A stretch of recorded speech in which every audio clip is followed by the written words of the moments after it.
Hey folks, today's quote asks, who the F is Hank? Hank is a prehistoric herbivorous reptile with a distinctive duck-like face and a nasal crest along its head that allows Hank to emit a loud, low warning sound to warn other Hanks when danger approaches. So a couple weeks ago, my friend Dave Cater issued a challenge looking for 13 people willing to each take on an individual challenge.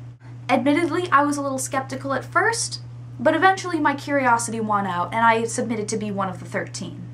And a week later, this little number showed up in my mailbox. Dave, I gotta say, you have very interesting handwriting. I quite like it, actually.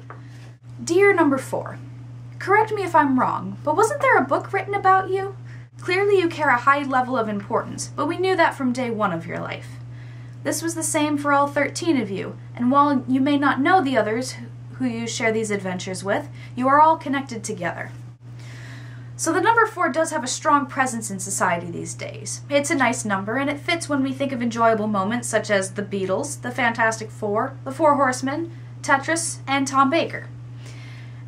As the emphasis grows on society and the building up of our own 4s in life and popular culture, there is one set of 4 that gets missed out on our focus, even though it's the most natural to us all. That being the 4 elements of nature: earth, fire, air, and water.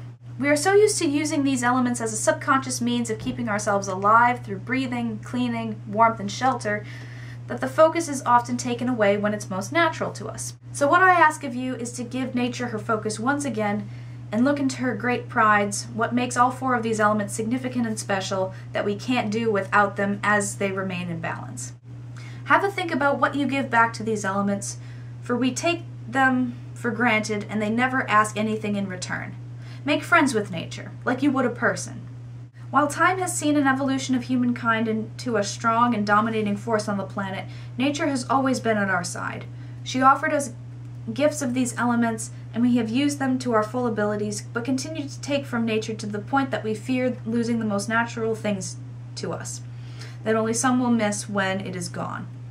It's time to provide some acknowledgement to the original 4 gifts and make them your friends, as they were intended to be. I wish you all the best, and thank you for being the 4th of 13 fantastic people. Kind regards, David Cater. So Dave originally got the idea from Maureen Johnson's book, 13 Little Blue Envelopes. So I figured I should give it a read. Partly for research, and partly because I had never read Maureen Johnson before and had wanted to anyway. I might draw inspiration from the book, I might not. In either case, I certainly enjoyed it. I really don't know how I'm going to completely execute this challenge, but I know I'm certainly going to enjoy thinking about it.